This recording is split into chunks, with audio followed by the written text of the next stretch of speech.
Coba perhatikan di rumah sakit. Orang yang stroke, saya ingin bertanya dulu ketika dia sedang bisa jalan dengan gagahnya, apa sih yang dia lakukan? Lalu stroke, kakinya tidak bisa diangkat lagi, dipapah oleh perawat. Latihan jalan. Ada pertanyaan lagi berikutnya, kalau dia bisa jalan lagi, apa ya yang akan dia lakukan? Jangan-jangan dia melakukan hal yang sama seperti dulu, menghaburkan seluruh kehidupannya hanya untuk memenuhi ambisi pribadinya. Kita mengucapkan kalimat Bismillahirrahmanirrahim kadang pun tanpa kesadaran. Atas nama Allah yang Maha Pengasih dan Maha Penyayang, begitu sombongnya kita mengatasnamakan Allah yang Maha Pengasih, Maha Penyayang. Tapi tidak ada kesadaran bahwa sesungguhnya yang namanya wakil Allah harusnya membawa sifat-sifat Allah. Masa wakil Allah begitu? Penuh dendam, kebencian, iri hati, tidak bisa menerima kenyataan. Masa wakil Allah begitu? Masa wakil Allah sempit? Masa wakil Allah pikirannya seperti itu? Harusnya kan malu. Tetapi karena dari kecil kita sudah didogma, apapun yang mau kita kerjakan, mulai saja dengan kalimat Bismillahirrahmanirrahim. Lalu itu menjadi kebiasaan. Lalu kita menjadi robot saja, tanpa kesadaran. Betul apa tidak? Jadi bila kita sekarang tidak mau merasakan lelahnya belajar, maka siap-siaplah kita akan menanggung kebodohan, pahitnya kebodohan. Orang bodoh itu kerja saja harus kerja keras, pakai otot. Pintar sedikit namanya kerja cerdas, pakai otak. Apakah orang yang kerja cerdas pakai otak itu akan mendapatkan keberlimpahan dalam hidupnya? Belum tentu. Karena otak itu masih terbatas, kerja pakai otak namanya kerja masih terbatas.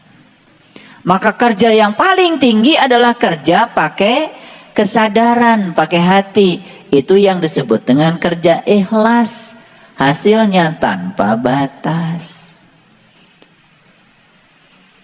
Jadi dari kerja keras masuk pada kerja cerdas, masuk pada kerja ikhlas, memang tidak mudah membalikkan telapak tangan. Karena kita harus mampu menghilangkan semua kebodohan. Bodoh kok dipelihara. Yang luar biasa itu orang bodoh tetapi merasa dirinya tahu. Padahal dia tidak tahu, cuma dia tidak tahu bahwa dia tidak tahu. Dibungkuslah dengan kain-kain kehormatan yang membuat dia tambah bodoh.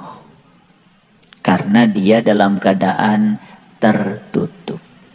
Tidak mau mendengar orang lain. Tidak mau menerima gagasan orang lain.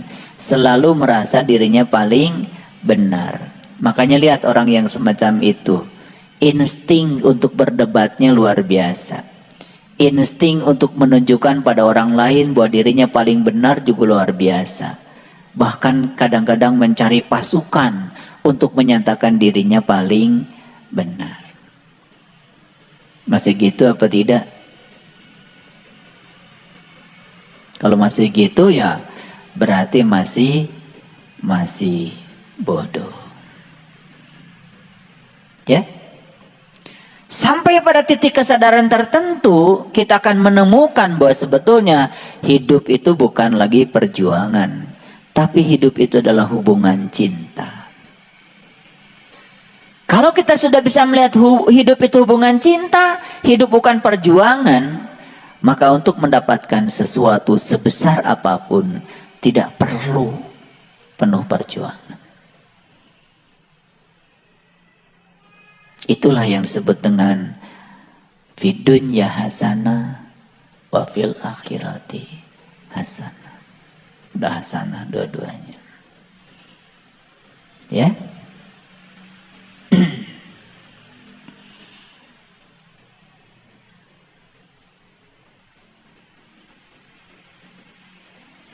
Semua orang ingin agar kehidupannya lebih baik. Ada istilah husnul khotimah. Semoga husnul khotimah. Jadi husnul khotimah itu sempurna di akhirnya. Bagaimana kita bisa husnul khotimah kalau kita tidak mampu memberangus kebodohan yang ada dalam diri kita sendiri?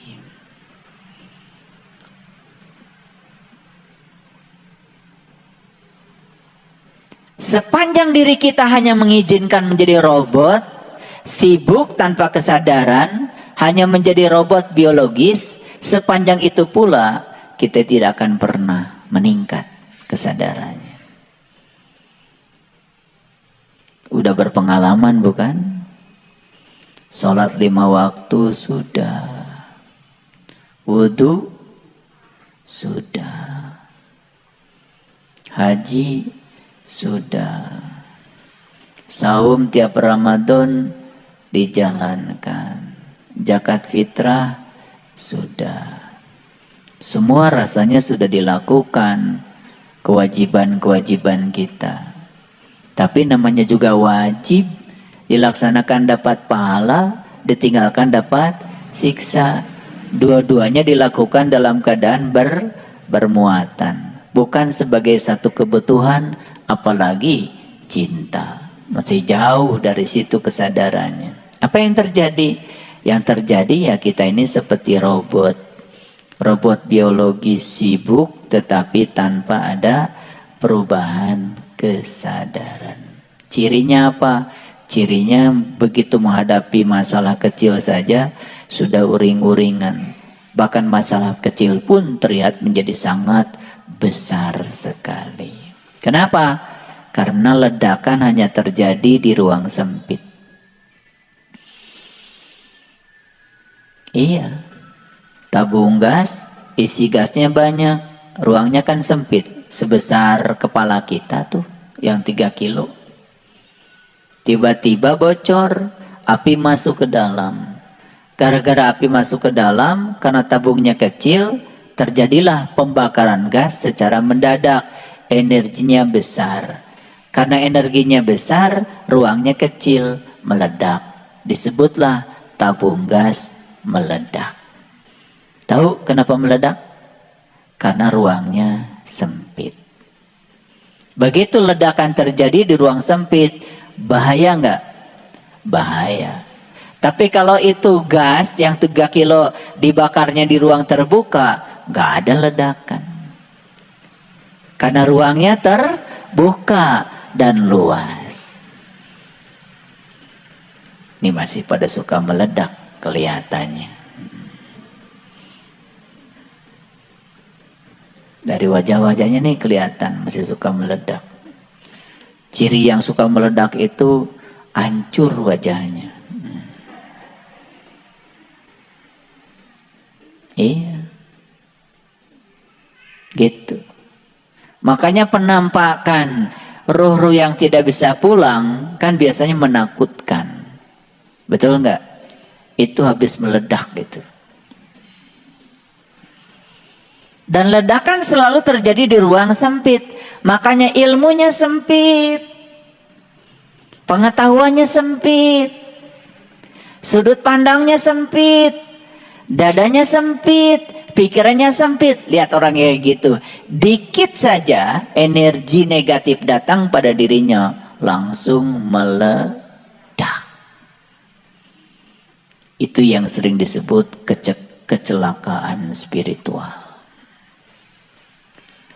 Sholat sudah, tapi ledakan masih sering terjadi.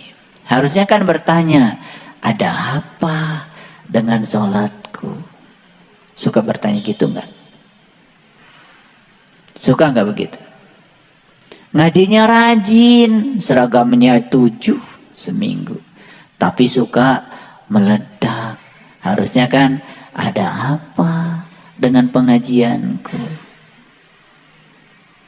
Ya. Tetapi karena tidak pernah bertanya, tidak pernah menyadari, ruang belajar ini diabaikan begitu saja. Setiap kurikulum di ruang belajar ini tidak pernah dituntaskan.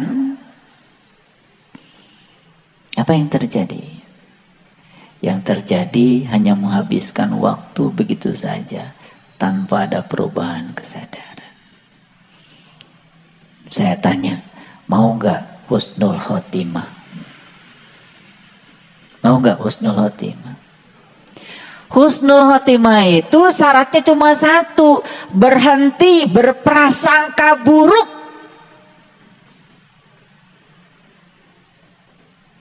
Yang namanya berprasangka, prasangka baik saja jelek, apalagi prasangka buruk. Prasangka itu persepsi. Dalam bahasa Quran disebutnya dzon.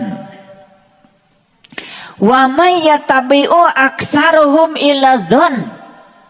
Inna dzon kana la yughni minal haqqi syai'a. Kebanyakan manusia melaksanakan sesuatu hanya dengan dzon. Dzon itu prasangka. Prasangka baik saja itu sudah jelek, apalagi prasangka buruk. Ada nggak prasangka baik? Ada. Persepsi, ilusi pikiran yang dianggap kebenaran itu juga prasangka. Cuman kategorinya prasangka baik. Jadi kalau prasangka yang baik saja jelek, apalagi yang jelek. Bagaimana bisa husnul khotimah kalau apapun yang kita lakukan cuman atas dasar prasangka. Prasangka itu bahasa Qur'annya dzon. Dan Quran mengatakan wa may yattabi'u aksaruhum. Kebanyakan manusia 99% dalam kehidupannya menjalankan sesuatu hanya dengan prasangka. Jadi prasangka itu kalau bahasa orang Jakarta itu kali aja.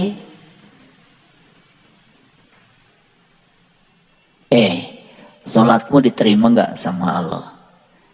Kali aja.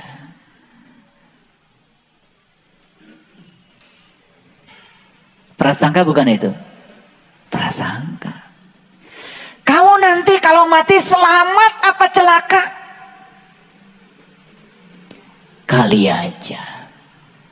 Nah kali aja tuh dibungkus pakai kain kehormat. Namanya wallahu alam. Itu kain kehormatannya. Habis ngomong menceramahi orang, banyak ayatnya. Dipungkas dengan wallahu alam.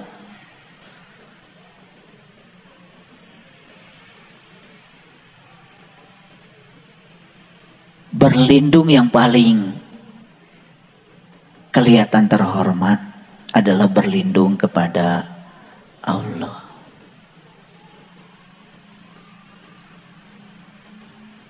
Makanya suka ada kata-kata begini kan, kalau salah dari diri saya, kalau benar dari diri Allah. Jadi kamu dari tadi ngomong yang menurut kamunya berarti salah semua dong. Betul nggak? Kan suka ada begitu bahasa basinya kan, yang benar dari Allah, yang salah dari saya. Lo kan dari tadi yang ngomong kamu. Berarti yang kamu omongkan ya salah semua. Nah supaya terlihat hormat, terlindungi, wallahu alam bimuradi, kan begitu. Karena semua yang diomongkan prasangka, tidak ada pengalaman pribadi yang disampaikan pada orang lain. Semuanya ilmu katanya kok. Jadi prasangka itu bahasa Inggrisnya susuganan. Tahu ya? Lah kalian ini kan mantan-mantan susuganan. dari dulu, ya toh? Iya. Kumangke. Itu prasangka. Yang baik saja sudah jelek, apalagi yang buruk. Bagaimana Anda bisa husnul khotimah, ingin baik di akhirnya? Masih menggunakan prasangka. Jadi kalau ingin husnul khotimah, bebaskan dirimu dari prasangka. Bebas dari prasangka, itu yang disebut dengan iman. Iman boleh diartikan percaya, boleh. Believe, be. Kamu harus menjadi, ya menjadi. Kalau ingin mengimani imannya Musa, ya harus menjadi Musa. Kalau ingin mengimani imannya Ibrahim, harus menjadi Ibrahim. Learning to be. Menjadi. Kalau menjadi ya mengalami. Kalau mengalami bebas dari prasangka. Jadi nggak husnul khotimah. Jadi. Kebalikan husnul khotimah apa tuh? Su'ul khotimah. Oh pinter-pinter ya ini bahasa Arabnya ya. Jelek di akhirnya. Jadi artinya sepanjang kita beragama pakai prasangka, jelek di akhirnya. Paham? Ya? Oke. Oleh karena itu, maka kita harus punya ilmu. Tapi hati-hati, ilmu itu bukan untuk dihafal. Karena ilmu yang sebenarnya itu adalah untuk dipraktekkan agar memberi manfaat. Makanya ngaji dengan saya jangan menjadi kolektor ilmu. Ya? Saya cuma bisa Quran satu ayat aja, Bismillahirrahmanirrahim. Gak apa-apa, gak usah 30 juz. Tapi dipraktekkan. Coba kalau dipraktekkan. Kullu amrin tibalin la yubda'u bi basmalah fahuwa aqta. Setiap pekerjaan yang tidak dimulai dengan atas nama Allah, putus tidak menjadi amal. Coba, setiap pekerjaanmu sadari atas nama Allah. Gimana caranya? Saya kerja bukan atas nama uang. Saya kerja bukan atas nama kebutuhan. Saya bekerja bukan karena takut kekurangan. Saya bekerja bukan karena anak saya tidak takut kelaparan. Tapi saya bekerja atas nama Allah. Karena saya percaya saya datang ke semesta ini untuk menjadi kepanjangan tangan Allah. Menyampaikan cinta kasih Allah. Uang itu bagi saya adalah hadiah dari semesta karena pelayanan saya kepada orang. Keren gak kalau begitu? Keren gak? Kalian baca Bismillahirrahmanirrahim udah lakoh banget. Begitu ditanya kenapa Anda bekerja? Ya kalau saya nggak kerja anak saya gimana makannya? Jadi seperti dia yang ngasih makan sama anaknya bukan Allah. Sombong nggak? Sombong nggak? Lah itu namanya ilmunya sudah ada, tetapi tidak dipraktekkan karena tidak mengerti. Karena dalam dirinya ada yang bernama kebodohan. Ya pahit jadinya.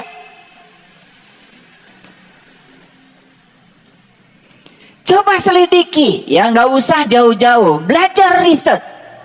Kita kerja di pabrik yang sama, gaji kita sama, profesi kita sama. Bedakan coba niat kita. Kalau orang lain niatnya karena takut kekurangan, karena ingin uang, coba kita niatnya karena ingin memberikan pelayanan. Karena Allah titipkan keahlian kepada saya untuk memberikan pelayanan, maka niat saya untuk memberikan pelayanan. Gaji bukan lagi menjadi tujuan. Perhatikan dan praktekkan dan lihat perbedaannya. Pernah nggak menyelidiki itu? Pernah apa tidak? Ya. Kan kita kerja di pabrik yang sama dengan orang, kerja di lembaga yang sama, di institusi yang sama. Coba mulai praktek. Biarkan orang lain dengan niatnya sendiri, tapi niat saya diubah. Bismillah bagi saya bukan seperti yang dikatakan orang. Coba perhatikan di riset. Ternyata luar biasa. Dulu gaji saya segini, gak cukup, utangnya banyak. Sekarang gaji saya tetap segini, kok saya sekarang mulai tidak punya beban.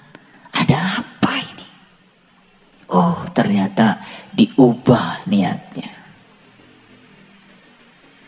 Betul nggak? Saya tanya nih kalian semuanya, apa sih niat berumah tangga?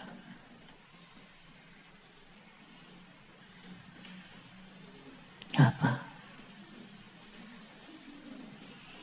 Ini udah kawin berapa tahun, ditanya niat rumah tangga masih bingung. Ya toh? Bingung, semuanya bingung. Ya. Makanya dulu waktu masih lajang ingin rumah tangga. Setelah rumah tangga ingin pisah.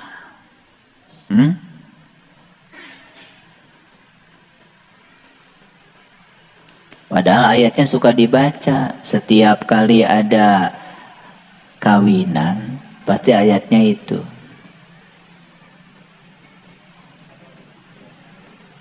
Apa tuh?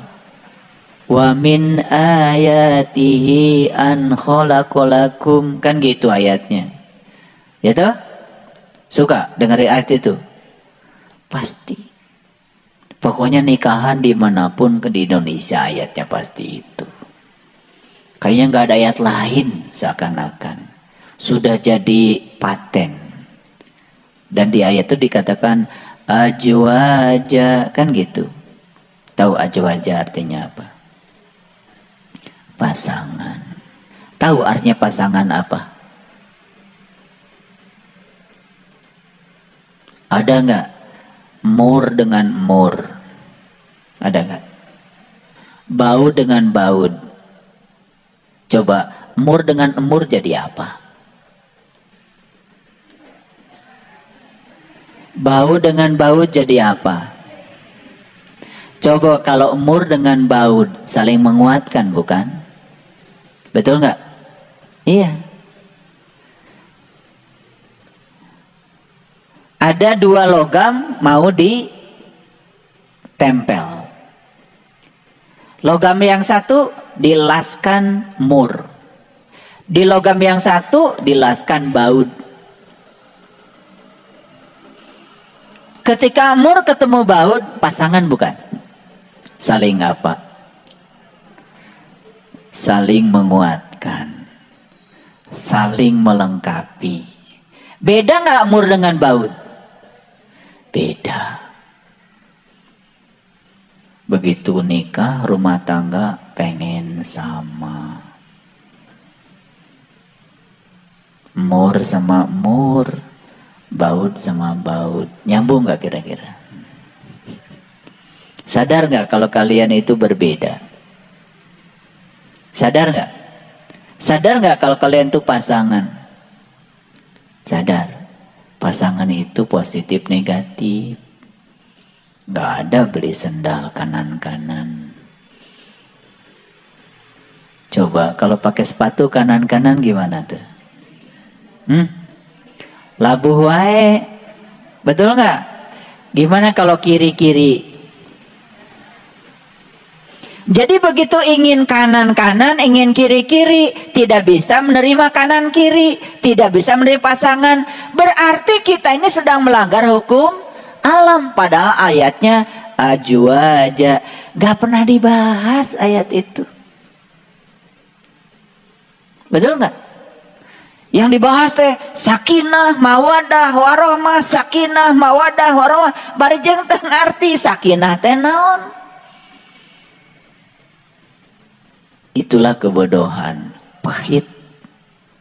Tapi begitu pintar sedikit, oh ternyata saya dengan istri saya itu pasangan. Dan silahkan diri, tidak ada yang cerewet nikah dengan yang cerewet. Dan tidak ada yang diam nikah dengan yang diam. Gak ada.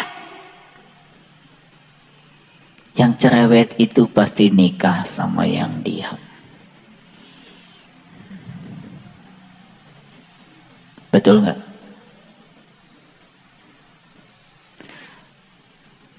Aduh, istri saya cerewet. Terus, oh ternyata istri saya adalah guru saya untuk belajar diam. Karena belajar diam yang paling bagus sama yang cerewet. Coba, kita mau ngomong satu kata, dia sudah ngomong. Mau ngomong lagi, udah duluan lagi ngomong. Sukses gak belajar diam? Sama siapa? Aduh, langsung terima kasih Tuhan. Sudah diutus utusanmu. Seorang manusia cerewet pasanganku. Lewat dia aku belajar diam. Gitu enggak? Tapi karena tidak ada kesadaran kurang pinter. Jadi akhirnya apa? Begitu cerewet, omong wes ya.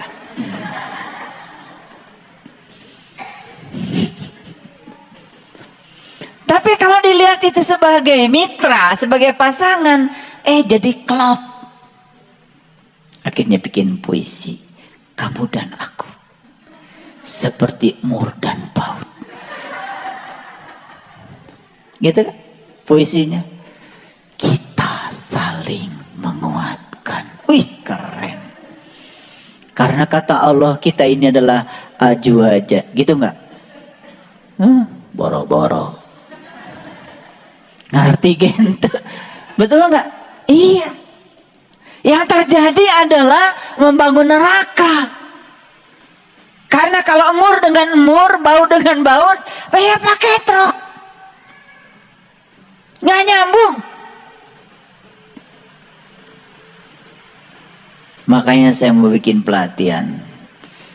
Ya, BSI mau bikin pelatihan khusus untuk menangani persoalan relationship.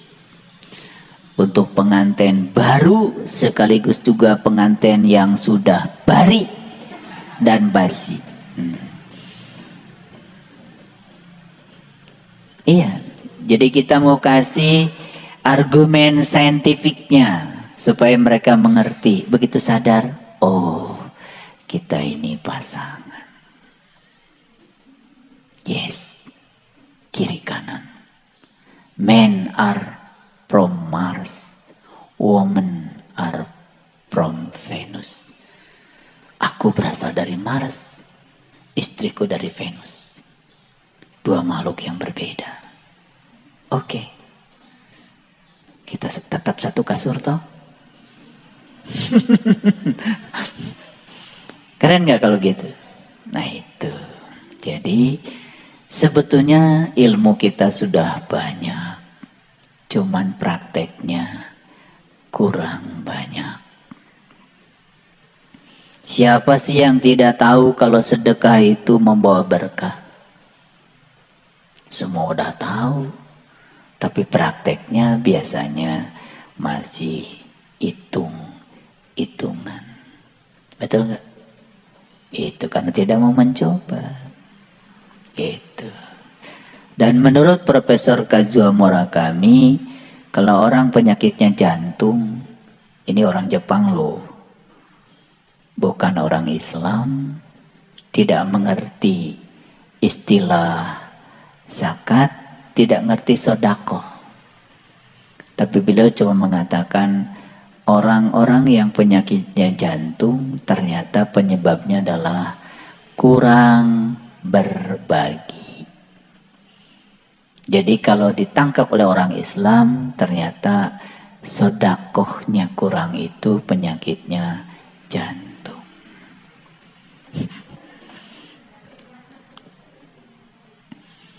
Ini kalian ini setiap Rabu kan datang ke sini, kemudian saya kasih nasihat, Seneng gak dikasih nasihat? Senang ya. Padahal siapa yang menasihatimu secara sembunyi-sembunyi, maka ia benar-benar menasihatimu. Siapa yang menasihatimu di halayak ramai, sebenarnya dia sedang menghinamu. Jadi saya ini sebetulnya sedang menasihati beneran atau sedang menghina kamu? Gini, kalau saya nasihatin Hari di depan halayak, itu saya menghina Hari. Tapi kalau saya panggil Hari, kemudian saya nasihati di kamar atas, kita berdua, itu menasihatinya dengan penuh cinta kasih. Benar-benar menasihati. Pertanyaannya gimana nih, sekian banyak orang dinasihati, ini menasihati beneran? Kan sembunyi-sembunyi. Kan tertutup nih ruang ini. Hanya kita yang tahu. Betul nggak? Iya. Karena saya kan tidak menasihati satu-satu. Betul nggak? Saya menasihatinya bareng-bareng. Jadi ini menghina atau menasihati kira-kira? Menasihati. Yang merasa dihina, ya baperan berarti. Nah, kenapa kita perlu saling menasehati? Jadi sebetulnya menasehati sekalipun itu anak kita, kalau di depan temannya kan tidak boleh. Karena nanti anak kita merasa terhina. Apalagi memarahi dia di depan orang banyak. Betul nggak?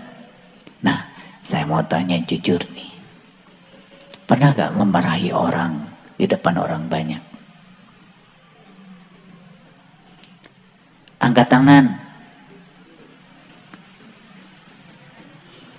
Kok sedikit ya?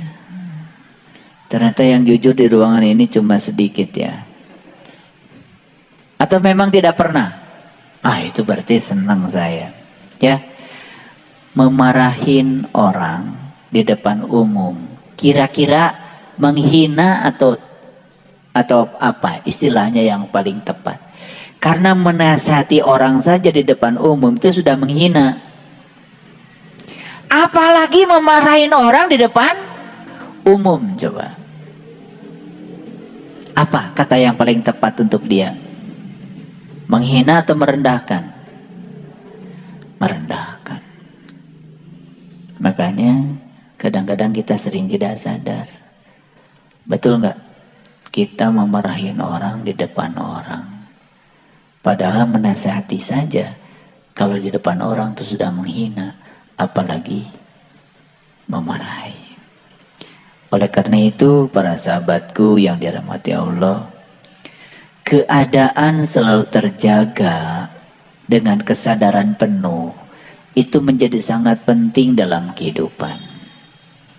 Jadi oleh karena itu, jangan ada kelalaian dalam hidup. Paham? Ya. Kira-kira kain kafan kita sekarang sedang dibuat apa tidak? Saya tanya, Bunda Yani kain kafannya di mana sekarang?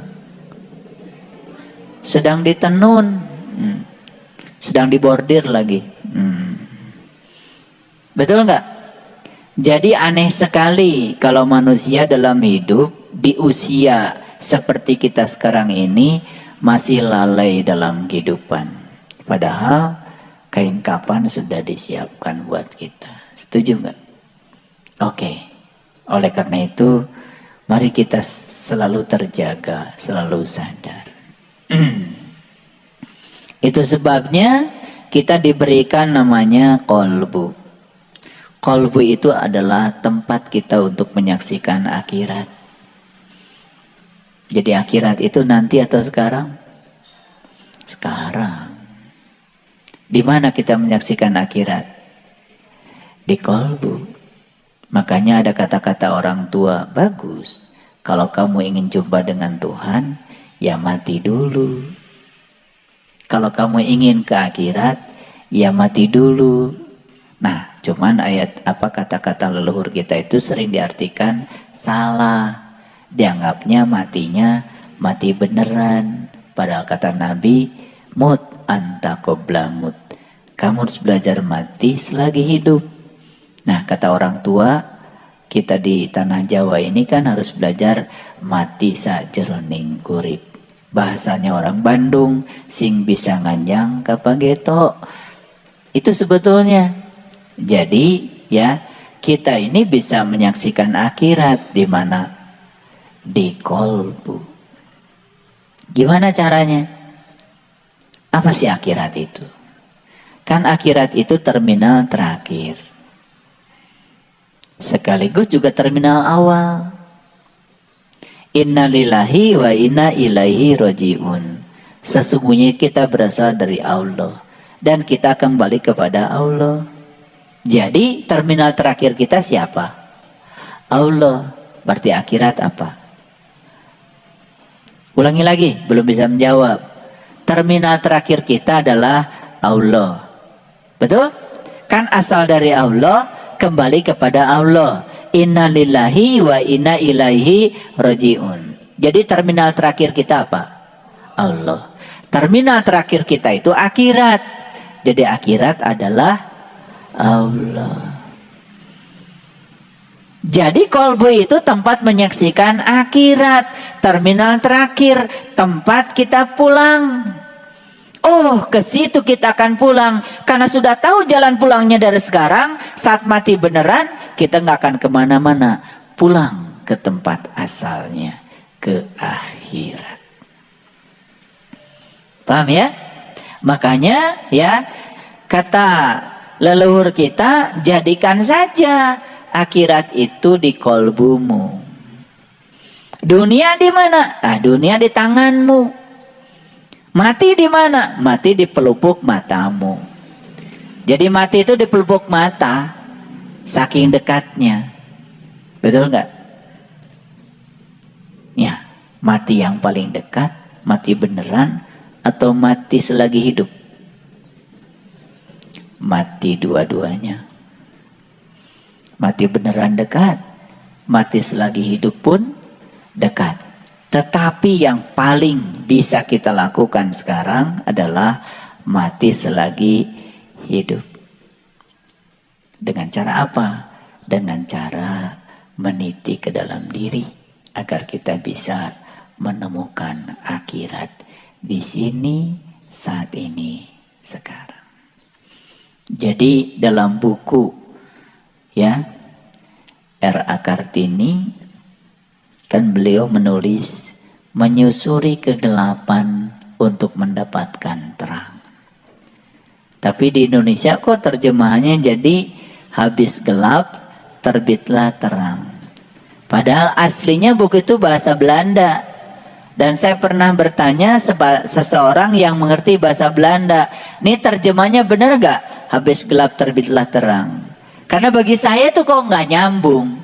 Ternyata kata orang yang mengerti bahasa Belanda, terjemahan yang sebenarnya itu adalah menyusuri kegelapan untuk mendapatkan terang. Jadi untuk mendapatkan terang itu gak apa-apa kita menyusuri kegelapan. Setiap orang suci mungkin pernah punya masa lalu. Dan setiap orang jahat juga punya masa depan. Gak apa-apa kalau kita pernah menyusuri kegelapan. Yang penting berakhir dengan terang. Paham maksud saya? Ya, kan ini kan bekas-bekas manusia yang sudah menyusuri kegelapan. Betul nggak? Cuman sudah bosan cicing wae didinya. Ya, makanya berakhir dengan terang. Ya. Jadi oleh karena itu maka ya kita harus menemukan akhirat kapan?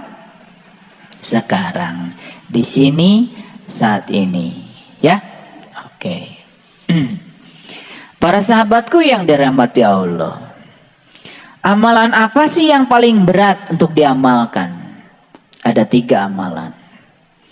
Yang pertama adalah dermawan saat memiliki sedikit. Betul nggak? Betul nggak? Jadi kalau orang yang sedang punya kekayaan banyak, pelit, Bisa dibayangkan ya. Ketika kekayaannya tinggal sedikit, kira-kira pelitnya nambah atau kurang?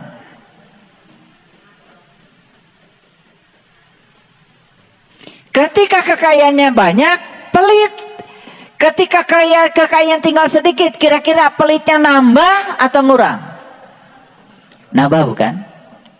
Lagi banyak saja, pelitnya segitunya. Apalagi ketika sedikit. Betul nggak? Makanya dermawan saat memiliki sedikit itu yang paling susah.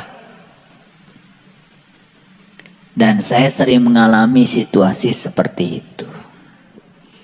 Ada saja yang diutus Allah datang ke rumah. Gak datang ke rumah pakai WA. Betul gak? Iya. Punya duit 500.000. Ada orang gak punya beras.